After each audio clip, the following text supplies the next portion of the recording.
Hey there, Layla. Got a minute to spare? I've got some thrilling news that I can't wait to share with you. Good afternoon. Sure, I can talk for a while. What's going on? Well, first things first. How's Stephen been? My son's been treating you well, I trust? He's a little silly sometimes, but he's got a heart of gold. And of course, I hope you're doing well yourself. You're a very smart, strong young lady, and I would hate to see anything happen to you. No worries on that front. Stephen and I are just as we've always been. Nothing too dramatic to report. We're just living our lives to the fullest. That's music to my ears.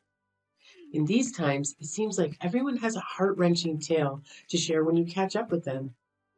But enough of that. Let's get to the exciting part. Ready for a surprise? What is it? Should I be guessing, or is this just a figure of speech? Sarah's tying the knot. You and Stephen are about to gain a new brother-in-law. But wait, there's more. She's expecting a baby. I'm going to be a grandma, and you're about to become an aunt. Isn't it just incredible? Sometimes I have to pinch myself just to make sure it's not all a dream. Wow, that is quite the news! I hope the wedding isn't too rushed for her sake. An unexpected baby is quite the life changer. Hopefully they can get married soon enough so they don't have to worry about any societal stigma. Yes, it's somewhat of a whirlwind wedding, as we used to say in my day. But what truly matters is this joyous new chapter unfolding for our family. Whirlwind wedding? Is that something I should be worried about? It sounds rather ominous. Oh no, it's just an old saying. It slipped my mind that you grew up overseas. Let me explain. Back in the day, if a man got a young woman pregnant, her father would show up with a shotgun and ensure they got married right away. Oh, wow. Well, as long as you're excited about this, and so is the groom-to-be. Anyway, that really is fantastic news, and I'm genuinely happy for you and Sarah. Can you believe it? The girl's already 4 months along. They took their time deciding what steps to take next. We need to find her a dress that'll accommodate her growing belly soon because it certainly isn't getting any smaller. Oh dear. Well, I'm sure there are dressmakers who specialize in such situations. You must be over the moon about the upcoming wedding. Absolutely. There's nothing quite like seeing your daughter walk down the aisle as a bride. And I hope someday that you'll get to experience this joy too, dear Layla. Speaking of weddings, we expect you and Stephen at the ceremony. Of course, wouldn't miss it. It's such an overwhelming feeling of joy that brings tears to my eyes. It reminds me of when I first held Stephen in my arms. I can only imagine how that feels. Could you do me a favor and pass on this news to Stephen? Once we sort out all the details, I will forward them to you. You know how he struggles with texting, and I don't want to disturb him at work or during his time with you. He'll be thrilled to hear he's going to be an uncle. Good morning, Layla. How are you today? I'm still over the moon about the news. But let me get to the point.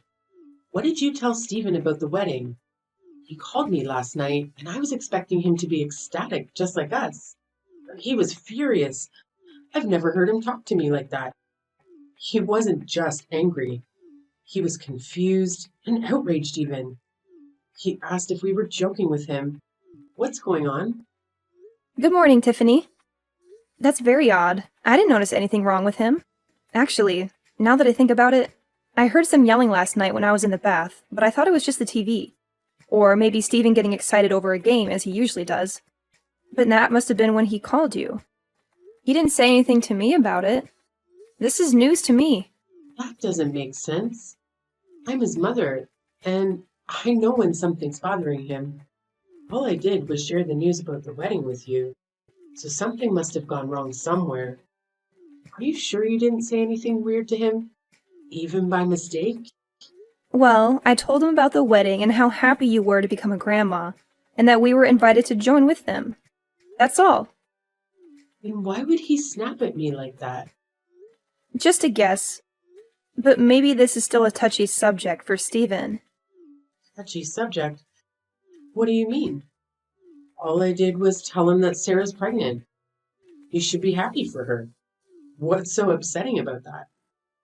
Tiffany, I was hoping we could avoid this conversation, but it seems inevitable now. You haven't forgotten about the accident 2 years ago, have you? The one where we lost our baby? How could I ever forget such a horrible thing? But it's in the past now, and you both need to move on from it, especially if that's what caused Stephen's reaction. You make it sound so easy when it was a very traumatic experience for both of us. Traumatic? Isn't that a bit strong? Not when I have to relive that nightmare almost every day. Remember, I was as far along in my pregnancy as Sarah is now when you hit me with your car. It's not easy for us to just forget something like that, even though we've tried therapy and support groups. While I've always been better at hiding my feelings than Stephen, I don't blame him for having a hard time with this news. And for the last time, it was an accident. The car's brakes failed. It wasn't my fault. Look, whether or not it was your fault isn't the point here. It's not like you meant to hurt me or our baby.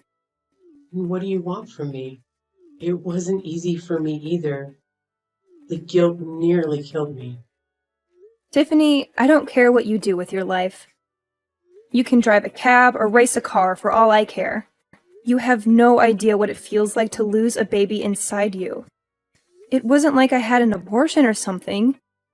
The baby was alive and kicking. Oh, please. We all suffered a loss that day. Don't you think I loved that car?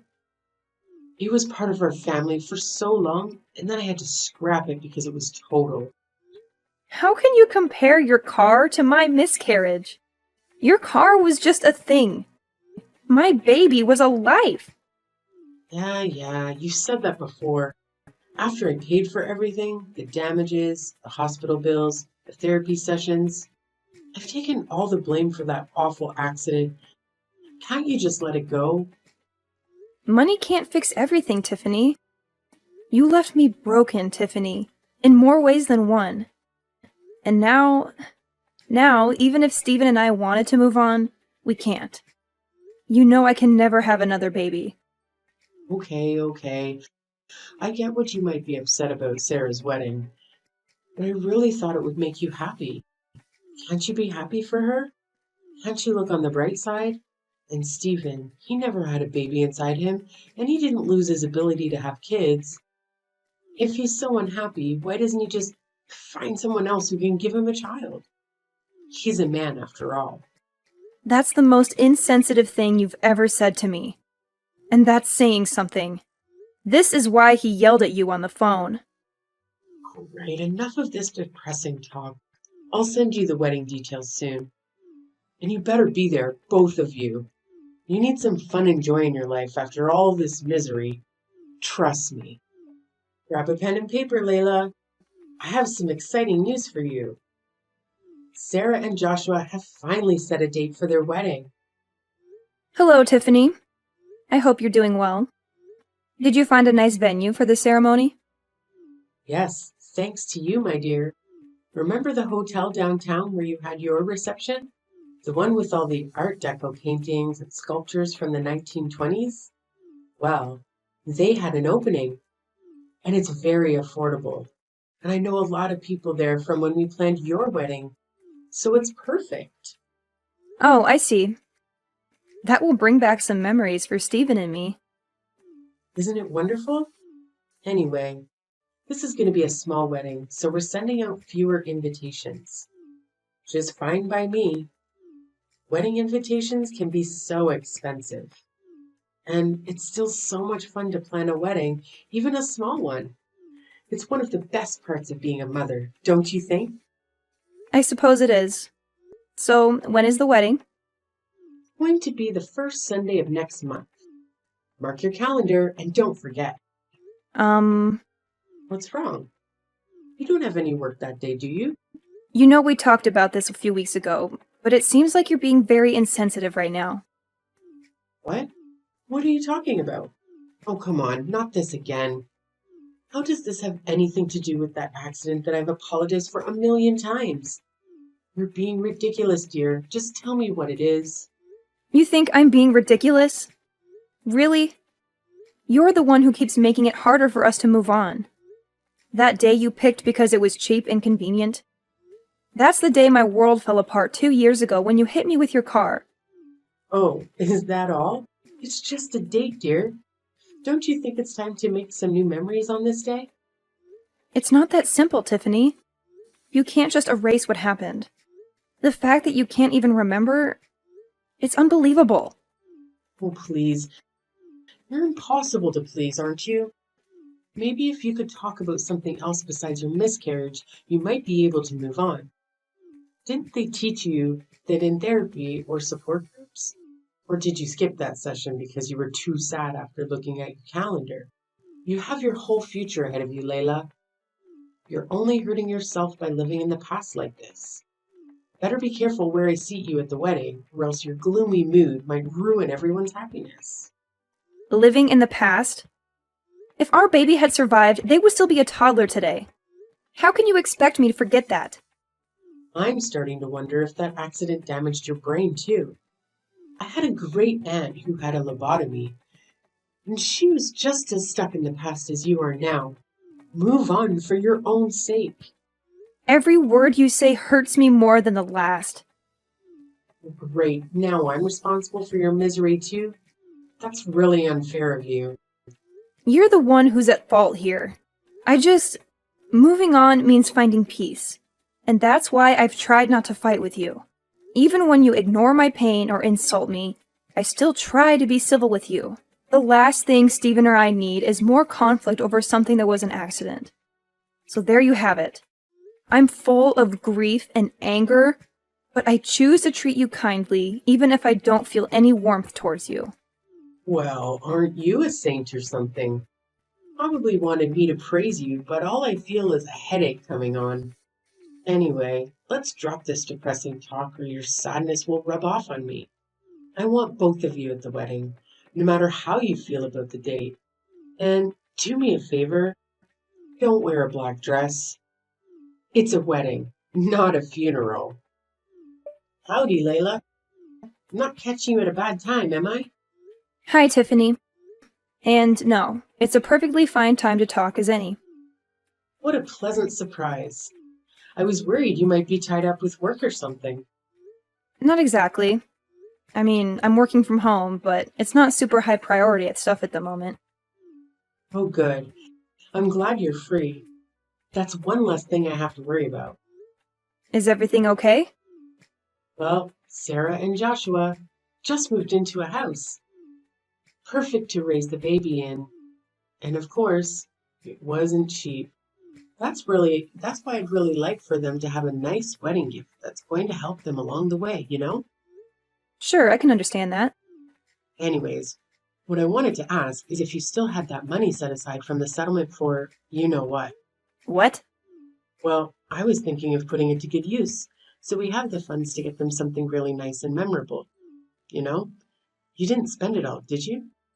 I haven't spent a single dollar of it. Don't worry. I've been saving it for a very special purpose I like to call revenge. Revenge? You better not mean against me, my dear. Is there something else I should be setting my sights on? If so, I'm not seeing them. You even know what the word accident means anymore?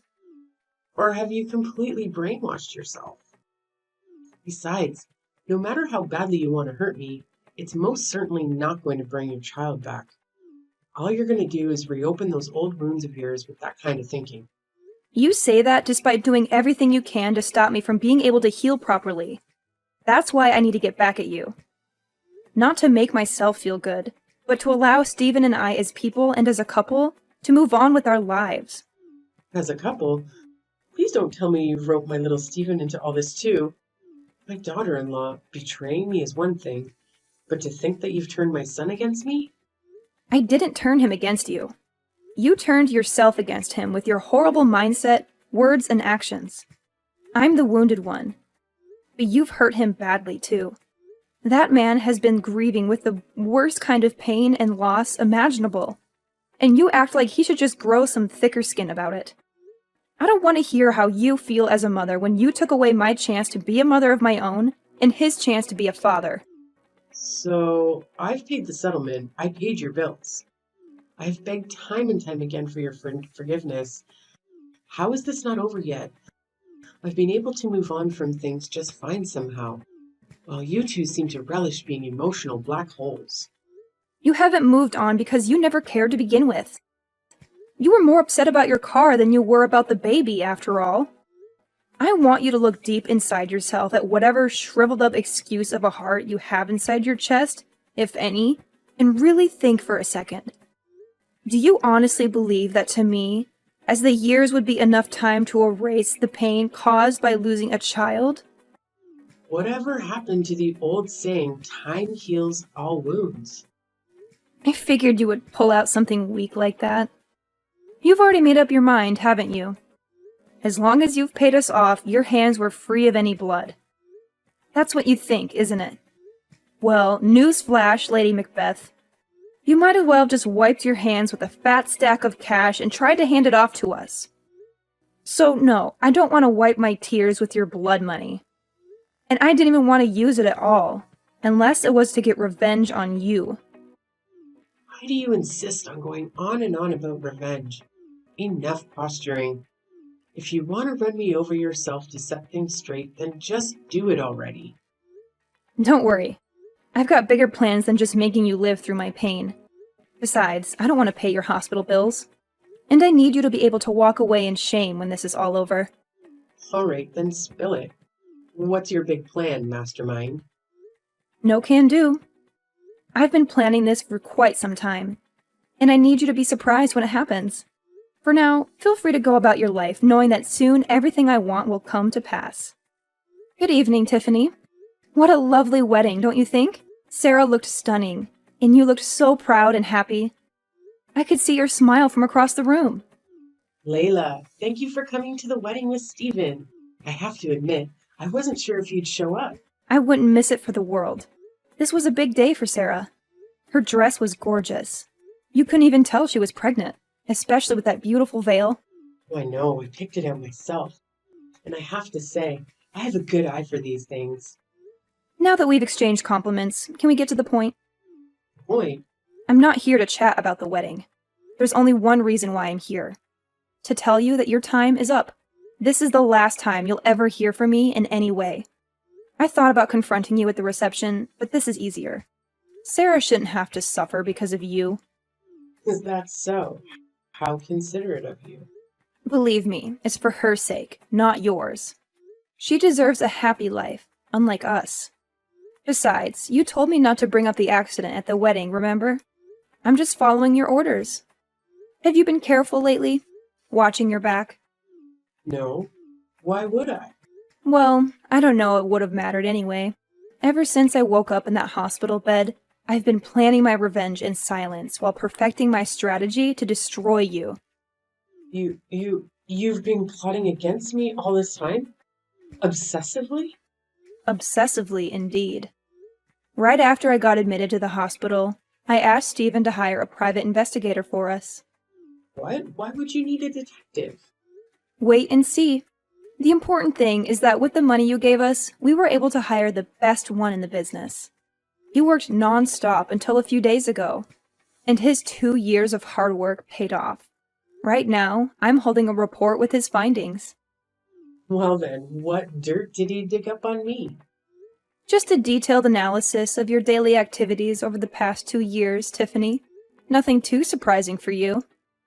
My daily activities? What? You used my money to hire someone to spy on me? To stalk me? Indeed.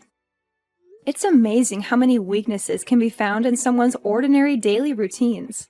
How well do you know your own habits over these past few years anyway? Reading through this was quite shocking for me. But for you, it must be normal by now. This is some kind of prank, right? You don't really hire a detective. You're just trying to scare me into admitting something. Well, it's not working, Layla. Nice try. Sorry to burst your bubble, but this is no prank. As much as I would love to trick you into giving me what I want, My approach had to be thorough and foolproof.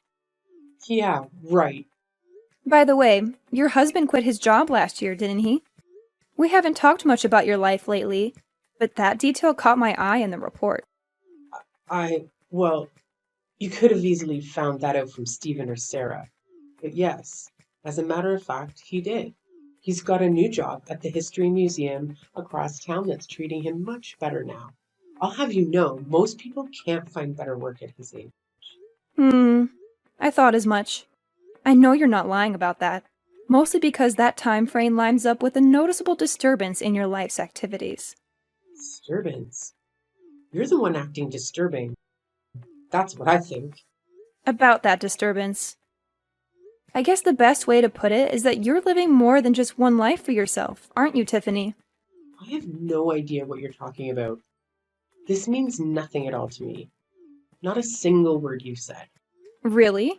Let me give you a refresher then. Does this scenario I'm about to describe sound familiar to you at all? It's the weekend, and you tell your husband that you're going out with some girlfriends of yours. My guy knows better than that, though, and he is able to tell me what you're really up to. Picking up younger guys at bars downtown and taking them back to a cheap hotel room you've booked for the weekend. I almost lost track of the amount of times my gumshoe reported that same story back to me. Seeing it all compiled now, it really makes me think. Just what kind of woman are you, Tiffany? I have no idea what you're talking about. You don't know half of what you're saying either. So you do your best to shut it if you know what's good for you. You're just saying a whole lot of nonsense you have no way of proving. Oh, you can rest easy on that front. The detective supplemented all of these with write-ups of your dirty deeds with equally dirty photos. Photos? You know, I always thought a woman of your age would know better than to do something this rash and thoughtless. Or that you'd at least be smart enough to cover your tracks. These photos are unmistakably you, though, and you've got nowhere to hide now. I haven't done anything wrong. Sure, you have photos of me with some guy, but you have no idea what my intentions were. Oh, I don't think it takes much for me or anyone else to piece that together. I definitely don't need to hire a detective to have a theory or two. Besides, even if you didn't do anything with this guy, certain facts stay true, immutably so. Namely, the fact that you lied to your husband about what you were doing all those weekends. Now, if you didn't think you were doing anything wrong, I have to ask, what were you thinking? Maybe I just didn't want him to worry about me while I went out for drinks, okay? Maybe.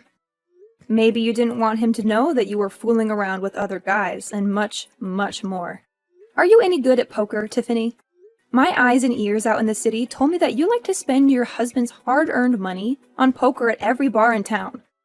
It would probably be pretty bad for your image if your husband, Sarah, or any of the lovely people at this wedding found out you had this side to you, huh? Shut up. So what? You've got photos, huh? You'll never catch me in the act. So your findings are as good as trash. True, you're a slippery one, I admit. A lesser detective wouldn't have even caught a whiff of this. You gave me enough money to destroy you, though. The truth is, whether or not I catch you red-handed, once the information gets out there, you're going to be in the hot seat regardless. The dirt I have on you doesn't just muddy your reputation, it completely spoils it. I'm warning you. If you don't stop this, I'll block your number. I mean, go for it, I guess. That's not really going to stop me from sending all this to your husband, though. You wouldn't dare. He doesn't need to know a damn thing about any of this. This is just between you and me, isn't it? Like you said, no one else needs to get hurt. Really? I was sort of thinking he had a right to know that his wife is not only unfaithful to him, but routinely lies to him about that and her habit of throwing his money away. Telling him just seems like the responsible thing to do from my perspective. When I said I didn't want to hurt Sarah, it was because I wanted this day to be special for her. Well, if he found out, there's no way he'd do anything short of divorcing me, though. That's a good point. You and I both know there's nothing he hates more than a liar and a backstabber. Just imagine how he'll feel when he finds out how long this has been going on. I know you're a gambling woman, but I wouldn't bet on the odds of him staying with you if I were you. How would I be able to live without him? That's impossible. You can't do this to me. Yeah, without your husband's money, you're flat out broke, aren't you? I would offer to give you the money you used to settle with us back, but wouldn't you know it? I spent it all on that detective. Please, I'm begging you, whatever you do, don't tell my husband. Don't tell Sarah or anyone else. Please. Your demands are getting less and less practical by the second, Tiffany.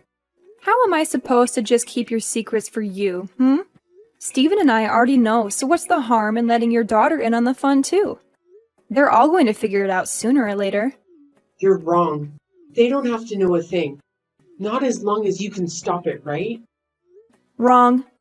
I don't care about protecting you. Not after what you've done. You haven't protected us after all. Rather, you've tried to throw us into the deep end and watch us flounder time and time again. This is revenge, plain and simple. Not for the accident, but for how horribly you've mistreated us these past few years. Me, Stephen, your husband. Speaking of which, it really does seem like fate that it would all unravel on this day. Unlike you, your husband is well aware of the importance of this day, seeing as he calls us regularly to check in and support us emotionally. He's coming by today to observe the life of the baby we never had as a family. You wouldn't know much about grief, though, unless it was about your car, I guess. He's coming to you? Yeah? Do you have a problem with that? It's already so late in the evening, you know. And besides, if he's going somewhere, I thought he would tell me about it. Right. Because you're always so truthful with him about what you get up to when the sun goes down. Well, why not hitch a ride with him in that case? Maybe he'll even let you get behind the wheel. It might be a tough sell for him, though, because he remembers everything about what you did on that horrible, tragic day. If you do, you won't tell him, right? You wouldn't do something like that if I came, right? He just told me he's getting ready to come, so he'd better make up your mind quickly. All right, I'm coming, I swear. Please, whatever you do, just don't tell him. I'm begging you. Tiffany made it to the house that evening, but her husband took the wheel without offering to let her drive at all. In fact, when Stephen's father arrived at the house, he did as he always did on this day and prayed silently with us. Not that she knew anything about it, but the grief had struck her husband just as intensely as it had us. He came to us right after the accident, and he's been coming over ever since, partly to help us, but also to settle his own sorrow. I think my father-in-law knew of his wife's heartlessness when it came to the tragedy, and so he held on to twice as much pain and guilt in return for being as excited as we were to being parents. He was thrilled to become a grandfather, and he'd put so much thought into how best to support us in raising the child. And so, my aspiration of revenge, though rooted in my desire to see Tiffany crumble, came to fruition in getting justice from my father-in-law. He deserved better than Tiffany's lies. When he learned the truth, he said nothing. He drove home with her in silence and divorced her the next day. He's a man of few but powerful words. I can't imagine his anger and disgust.